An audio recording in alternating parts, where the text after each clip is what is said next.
Hello and welcome to week 14 on the FyberCraft server. You might ask yourself, why am I mining so much sand? Now, if you remember from last episode, I said I was going to make a guardian farm, and guardian farms require draining a bit of the ocean, and that's made easier by dividing the ocean up into smaller segments so that I can use sponge to drain out the smaller pockets individually. But this requires a lot of sand. Over here I have 14 shulker boxes I want to fill up, and currently I have 8 that are completely full, and I just have 6 more that I need to fill up. I'll get to that in a second. Now this week I want to focus on getting all of the major resources I need to build this farm, which include the sand, probably some sponge, and tons and tons of deep slate, which means I'm gonna have to go on my first ever mining session. And that's rather crazy, saying that we've been on the server for over 3 months now, and I haven't even touched the mines whatsoever. But yeah, first of all, I need to get to mining the rest of this sand, and I'm gonna have to repair my shovel one more time. But I'll get back to you once that is done. And I am done. If you look at my end chest, you can see all of these shulker boxes down here are filled to the brim with sand. And I got a little bit extra over here as well. That was a lot of mining. Let's actually take a quick flyby to see the full area. Look at all of that. That was all just 14 shulker boxes. Whoa, I'm not used to flying like this. Whoa. Yeah, this area is 14 shulker boxes worth of sand. Okay, so I'm just gonna pack up shop real quick, and then I'll head on back to Lumberville, and we're gonna start mining some deep slate. Okay, now we're back, and I said that the next thing I wanted to do is get deep slate, but yeah, we have loads of this stuff, but believe it or not, I actually need more. So this is great, but I actually want to get 3 or 4 more shulker boxes worth because this build is going to use a lot of that stuff. But in order to do that, I actually need to get myself another pickaxe, because this is Silk Touch, which means if I use this one, all of the deep slate I mine is going to be the smooth deep slate, which I can't change into any of the other varieties, which means I actually have to come over here and see if I have... no. Yeah, right there. That's what I want. I want to get one of those. Let's see. 4. 1, 2, 3, 4. And... boom. Another pickaxe. Now, I actually want to get all of the enchantments I need. I'm just going to take them from my shop. Why not? Mending. Unbreaking. Fortune. Efficiency 5. And... is that it? I think that's it. So now I'm going to come over to this grindstone, get a few more levels, and now I get to use something that I've been holding on to for a long time, which is my last netherite ingot. And I'll come over here to the smithing table, and bam, netherite pickaxe. Now let's just enchant this thing. Okay. And then I want to do that. And then, let's see, I'm assuming, yeah, that's way more expensive. Put that there, put this here. Ooh, 23 levels. Oh, actually 24, because I want to name it. Let's go down to the mob farming. May as well get a little more XP from this farm while we're at it. Okay, haven't used this farm in quite a while. Hey, look at the bones. We have so many of these things. And arrows, rotten flesh. Wow. And this is our copper supply. Not very much, but still worth adding the little water segment at the top, I think. Almost there. One more mob should do it. Come on, any day now. Yes, there we are. And 24. Beautiful. Okay, and back up we go. And let's go over here. Bam, bam, and let's name it. What should we name this thing? Yeah, fortunately, I have this pick. And there we are, a fortune pick. Now let's hit the mines. We all know digging straight down is the best tactic in this game, and nothing is certainly going to go wrong. And yeah, I'm telling the truth here. I don't think anything is going to happen. Oop, gravel. Seems we hit a bit of a cave, but it doesn't really matter because we're just going down. All the way down to deep slate. There's no big deal that just happened, and nothing like that will ever happen again. Look at that, we're in deep slate, but I want to go a little bit further, just to be sure. I gotta kill this skeleton. He's not a big threat at all. I just need to go all the way down to y equals -59. Almost there, just 10 more blocks. And we made it. Okay. So, now, I brought a beacon. I thought I may as well use it. So, plop a block down there and start mining out the area. So we have enough room for a beacon base. And I just realized I started mining that with the wrong pickaxe already. And now that is why we're mining at this level.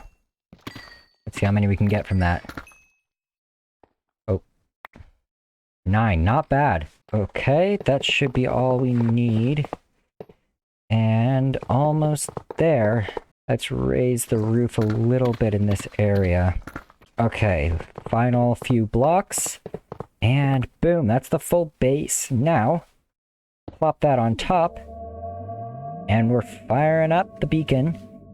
Now, does this work with lapis? No, but it does with emerald. Now, you just saw, this is the speed without a beacon. Let's see what it's like with the beacon activated.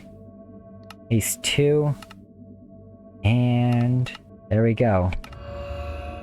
Phase 2 has been applied. Now let's see. Yeah, it's much faster. It's not instant mine like stone, but it'll certainly make this job a lot easier. We're actually gonna mine at -58, because I realized that bedrock was below us at -59. Okay, now I'm just gonna get to mining and get us all 4 shulker boxes of deep slate. And just like that, I have gotten 3 full shulker boxes of cobbled deep slate.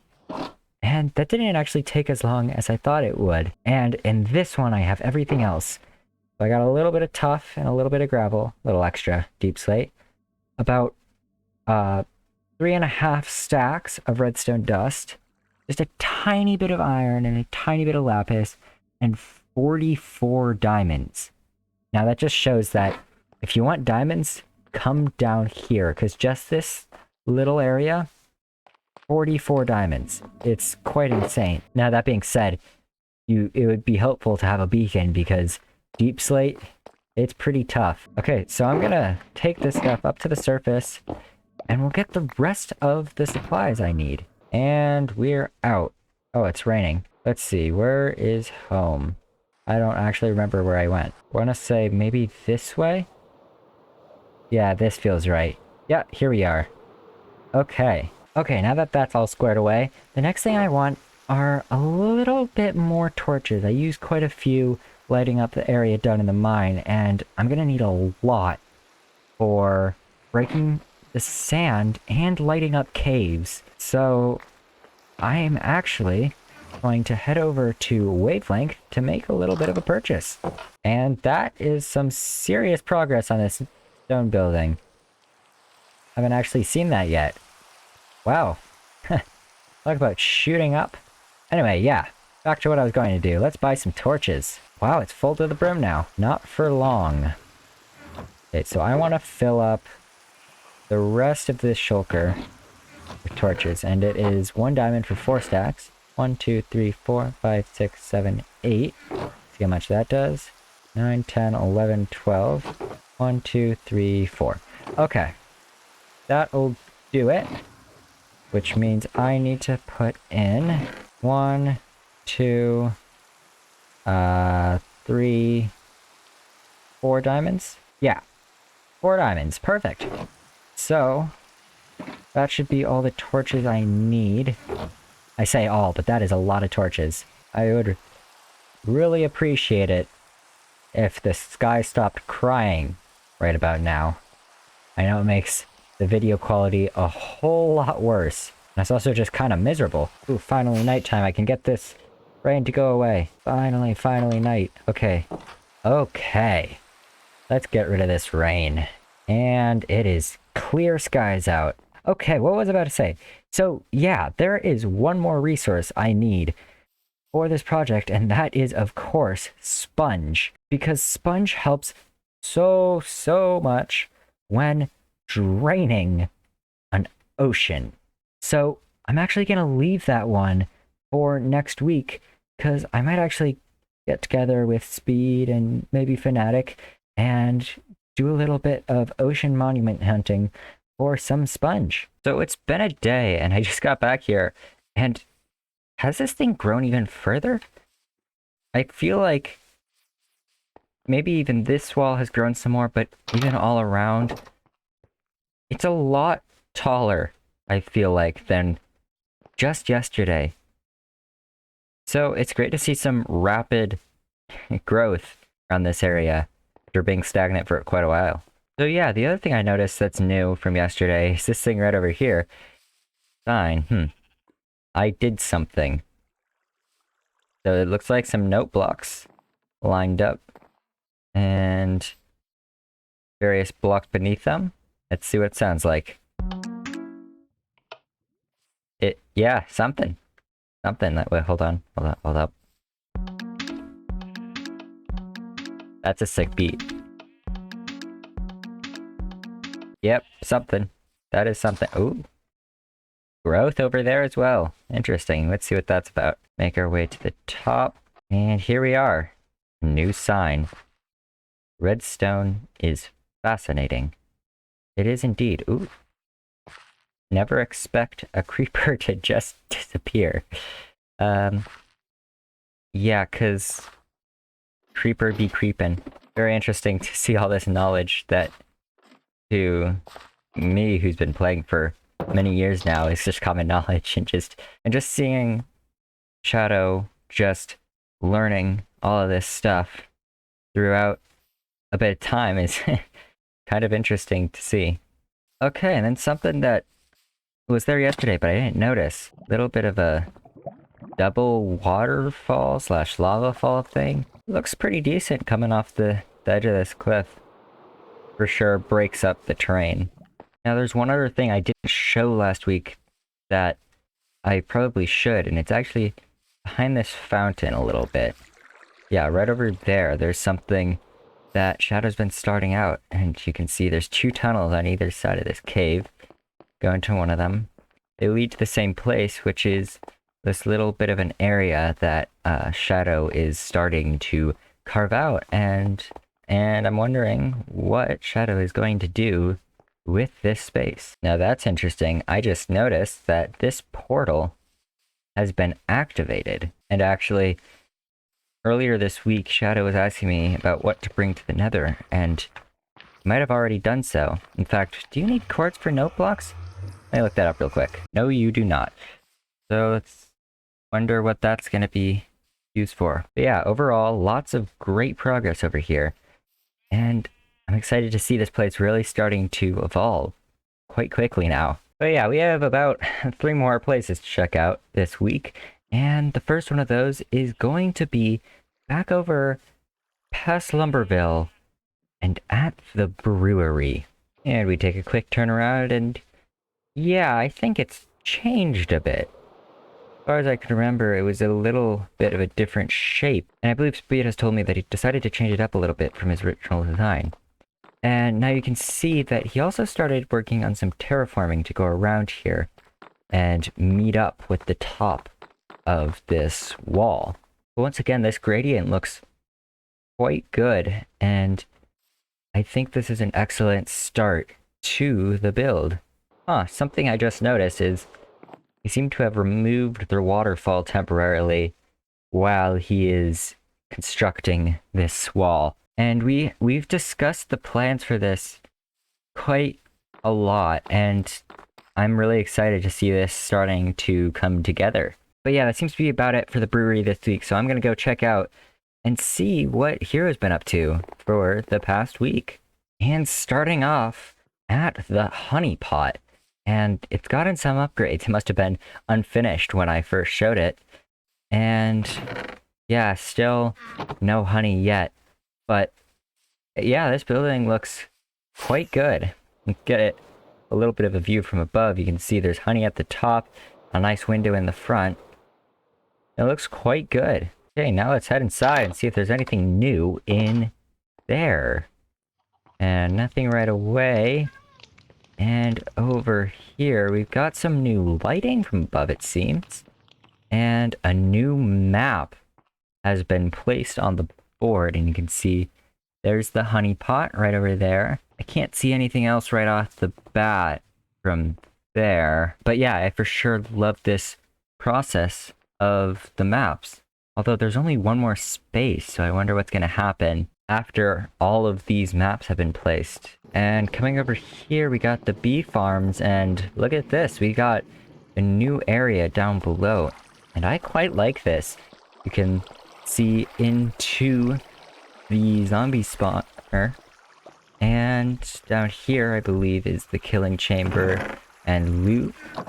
And you got a little bit of a workstation over here. And the horse pen right on the edge here. And right back here, you can see this is an on-off switch for the farm. If you turn it off, immediately some zombies spawn. Oop. And we can go and kill them once they work their way through the system. And there they are. 1, 2. And one more thing is the entrance over to the giant cave. And this is outstanding. We got a little bit of a manual tree farm going over here with some slabs so that you don't get the giant oaks. And some redstone resources in here. This cave is outstanding. And something else I just noticed is, seems to be pretty much lit up now. And you can really see everything, including these hanging mine shafts, which look incredible. And yeah, here's another back entrance from the lower level down here. But yeah, this place is starting to gain some structure, and I'm really liking how it feels in here. With some further investigation, it seems that that's everything over here, and it is looking fabulous. Especially inside that house. I really like that new area. So now, unfortunately, I just discovered that Fnatic has not actually been that active this week, so there isn't much to show over there. That means that is actually the end of today's episode, and I am really excited to start the work, the real work, on the Guardian farm. Next week, we're gonna find where our monument is. We're gonna define the border, and we might even start the process of draining out the ocean. But that is actually all for today. So, without further ado, I'll see you next week. A bye. Wow, that is really close to my face.